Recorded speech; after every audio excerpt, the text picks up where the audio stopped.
Hi there. Happy Juneteenth. This is your keynote speaker on intercultural creativity, prismatic leadership, and neurosomatic creativity. And I'm so excited to be here with you on this beautiful celebration of Juneteenth. This is a special day for me because I don't have a copy of it, but my first book was published on Juneteenth. I was actually in New York doing a board meeting for DonorsChoose.org, an amazing nonprofit that helps teachers get materials and supplies and books into their classroom. And for some reason, I booked a hotel in the financial district in New York. And I was just walking around, just sightseeing before the meeting the next day. And I get an email from my publisher saying, yeah, your book is live. It's on Amazon. The publishing date is June 19th. And I'm like, that's interesting. The book is called From Debt to Destiny, Creating Financial Freedom from the Inside Out. So looking how one of my taglines and my quotes is how your creative health affects your financial wealth. And so I was in the financial district on Juneteenth, which is a holiday all about freedom, right? And my book about financial freedom was published on that day. So I'm always looking for connections. Highly creative people are people who look for connections in areas that are not normally connectable and just seeing where things line up. So today I wanted to do your diamond mentor moment, diamonds. I'm actually going to talk about the diamond of looking, first of all, giving you some of a little bit of history on Juneteenth. There's a lot to talk about there, but I'm not going to talk about too much, just what is Juneteenth for those of you who may not know. And then metaphorically connecting it to our creative journeys today, right? What does that look like? And let me add some slides to the show. I call this Reclaiming Creative Freedom. I did a wonderful mini talk today for the Inclusive Leadership Group. And this is a little bit of the presentation that I gave them this morning on Juneteenth. It was wonderful to talk about that here. And let's celebrate Juneteenth. Let's celebrate freedom. Let's celebrate just the arduous journey that we're still on for a lot of this about just making sure we are all in a place where we can operate in full creative freedom. And so for those of you who don't know really about Juneteenth, it is a holiday that celebrates when the enslaved people, we don't want to say the word slaves, we want to say enslaved people, because we want to acknowledge the humanity of people and still talk about the situation that they were in.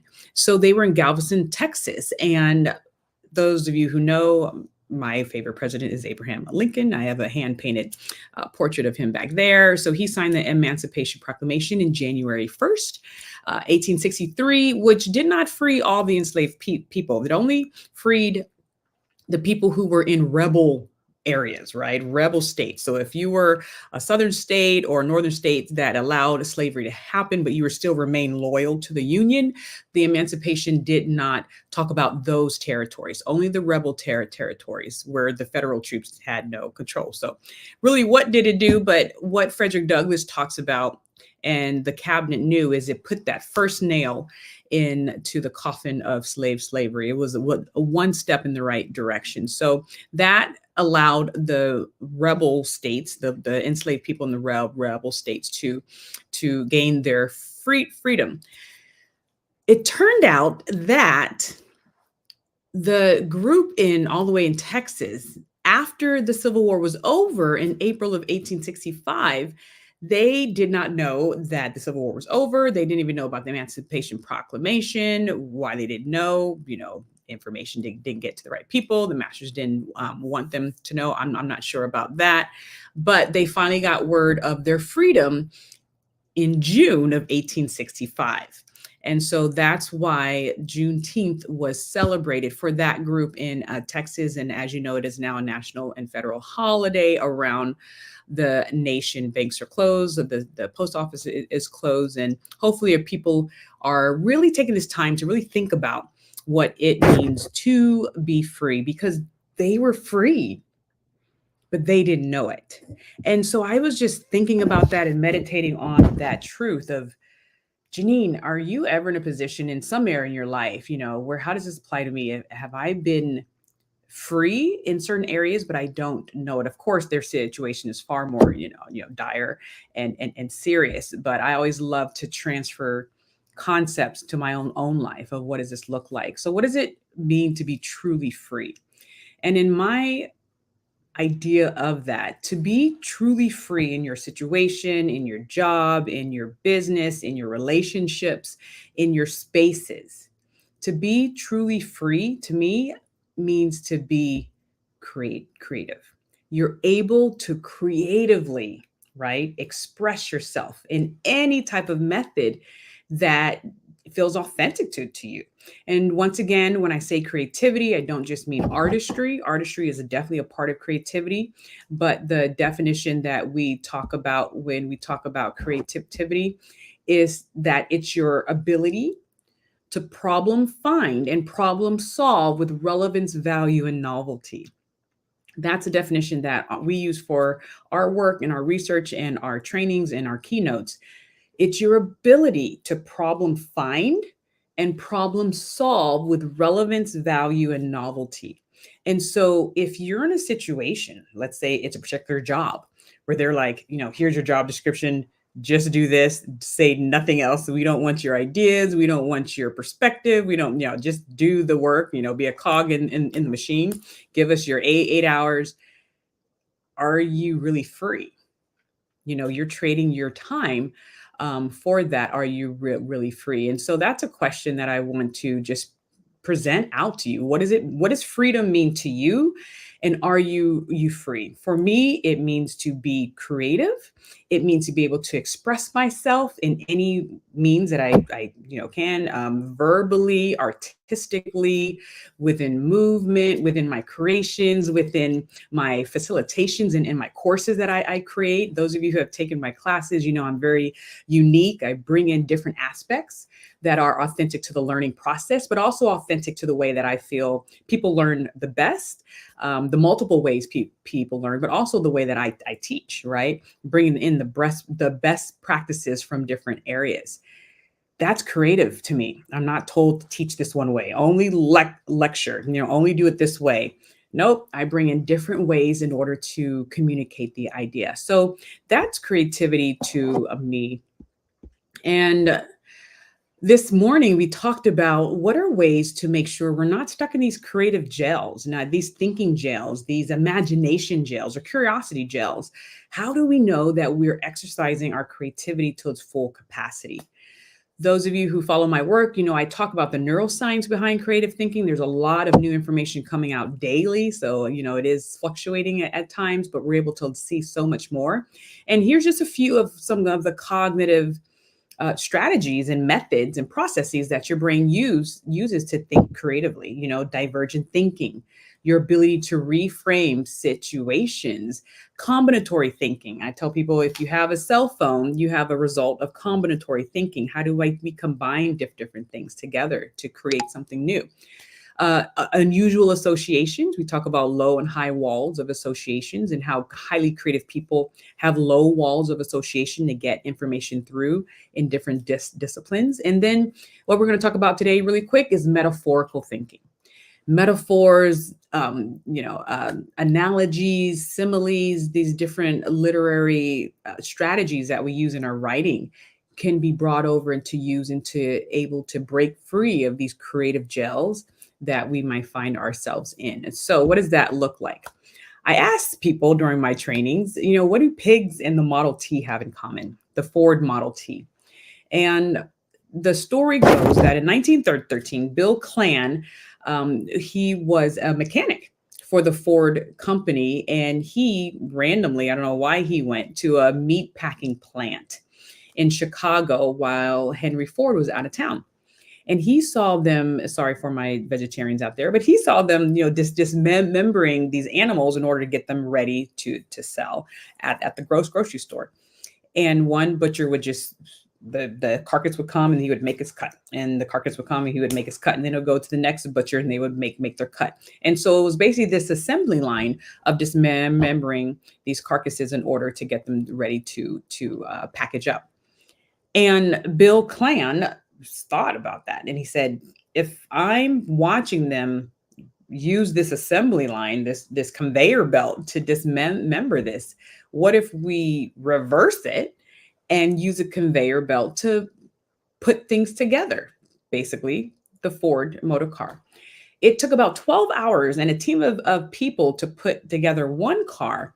But after he inserted this process, he presented it to Henry Ford. Henry Ford said no. Then Henry Ford went out of town and he secretly put it in there just to see how it would work. That's a whole other talk about leadership and new ideas, right? But they saw that they got to assemble this car in 90 minutes when it previously took them 12 hours to assemble one car.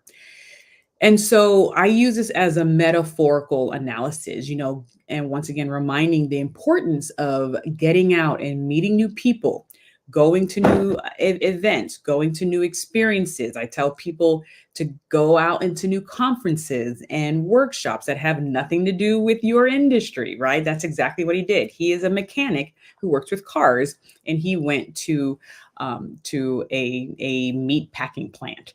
Once again, why he was there, I don't know.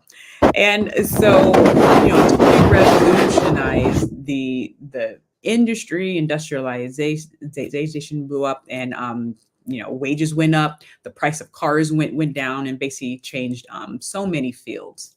And so there's a wonderful TED Talk you might want to go check out called The Hidden Power of Analogy. I talk about it in my inner child books and in my business books as well, about what analogy does to your brain socially, but also creatively as well. And when you think of ideas and how you think of stories. So he has a wonderful TED Talk about that. I highly recommend it, because we know that if creativity is the driver of innovation, curiosity is a driver of creativity. But we have to come to the conversation of, are we free to exhibit our curiosity, but we don't even know it?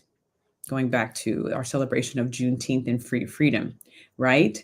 Or are you in a situation where you're not able to exhibit your curiosity to its full capacity, and the people who you're working for don't even know the extent of the creative ideas that you have? So what does that look like? How do we use metaphors to really break free of these jails? I'm going to go to this metaphor.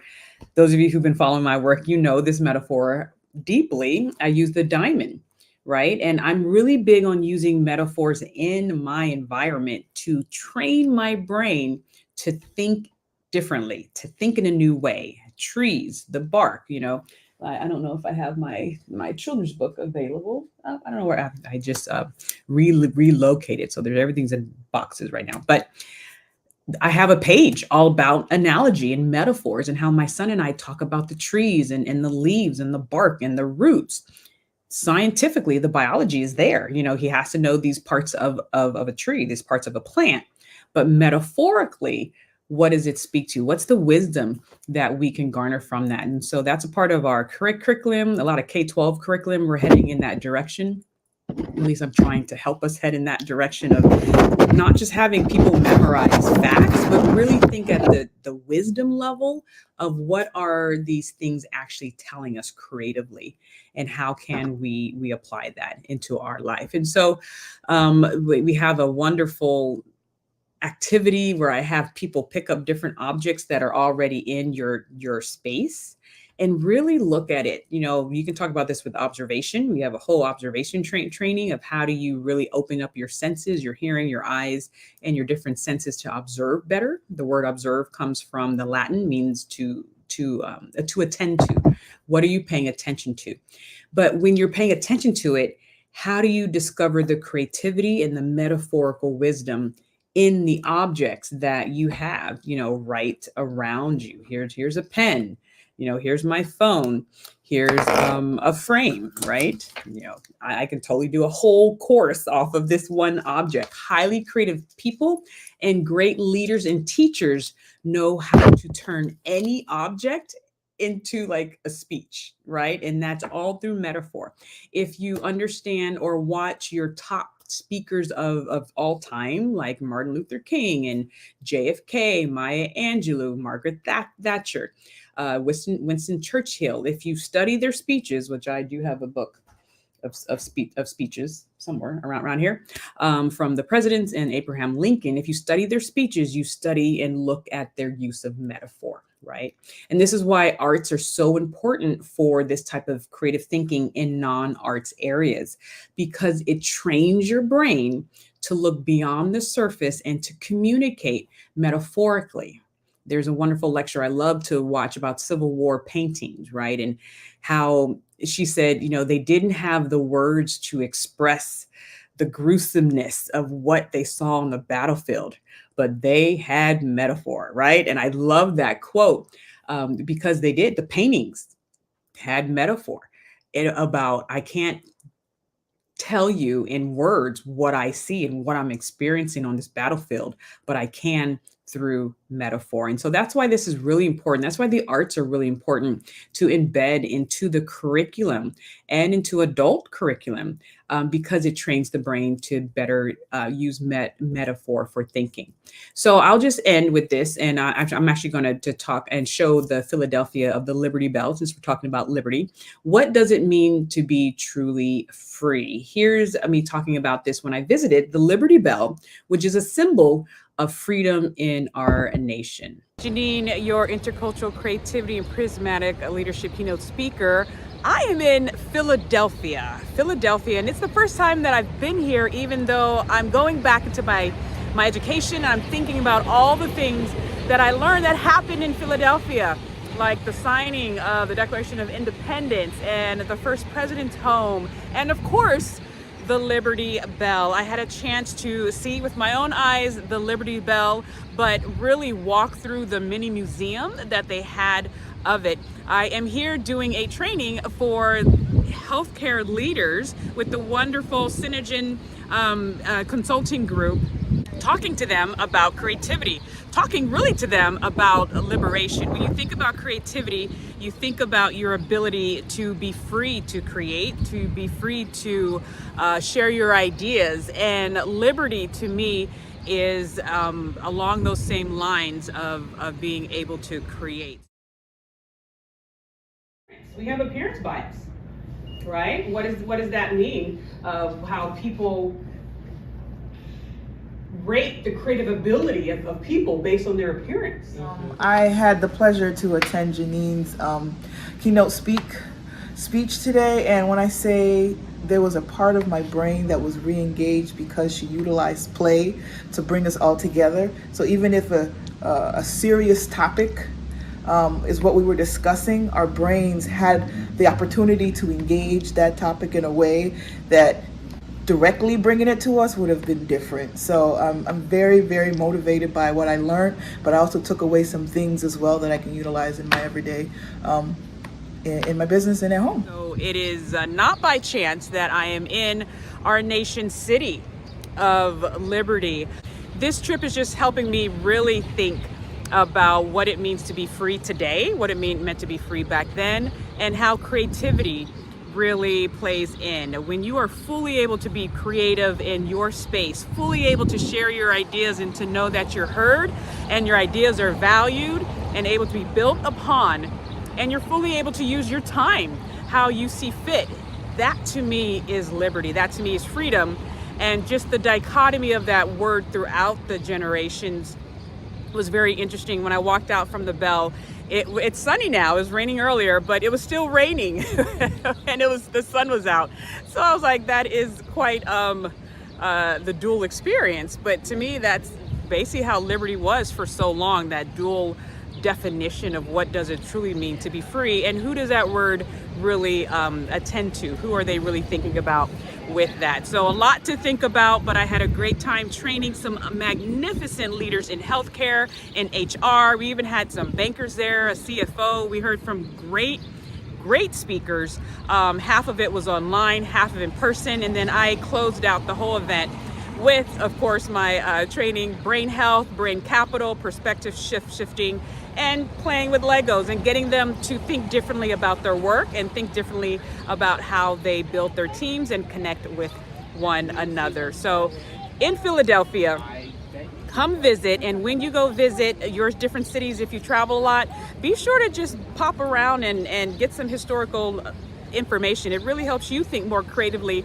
about your position in the world and how you show up and how history really plays a part in what we do today. I will see you next time. Bye. All right. So I love sharing that. So once again, I just wanted to say happy Juneteenth. What does it really mean to be free for you as we celebrate the freedom of those who were enslaved a few hundred years ago, all the way to 1619, and also to be free? I believe Bob Marley sang it best, and he got it from a speech. Emancipate yourself from mental slavery. None but ourselves can free our mind, right? I just learned that song on the guitar. Really happy to be able to play it. Emancipate yourself from mental slavery. None but ourselves can free our minds, right? A very poignant line, because you may not have physical chains around you, but are you still living a life of freedom, a life of creativity, and a life of curiosity? So thank you so much. Go check out our books. We also have our brand new book that just came out in March called The Power of I Am, the neuroscience behind positive affirmations, speaking well, using your words for creativity and freedom. Well, so check that out by my 6-year-old son, my husband, and myself, with the wonderful illustrator, Victoria Mapala, as well. And we enjoy bringing all of this information to you. If you're looking for keynote speaking or training, please come and contact me. I'm very active on LinkedIn, sharing the research, the neuroscience, the psychology, the creativity, and of course the artistry of what does it mean to be free. Happy Juneteenth, and go live a creative, free, fun-filled life. Bye-bye.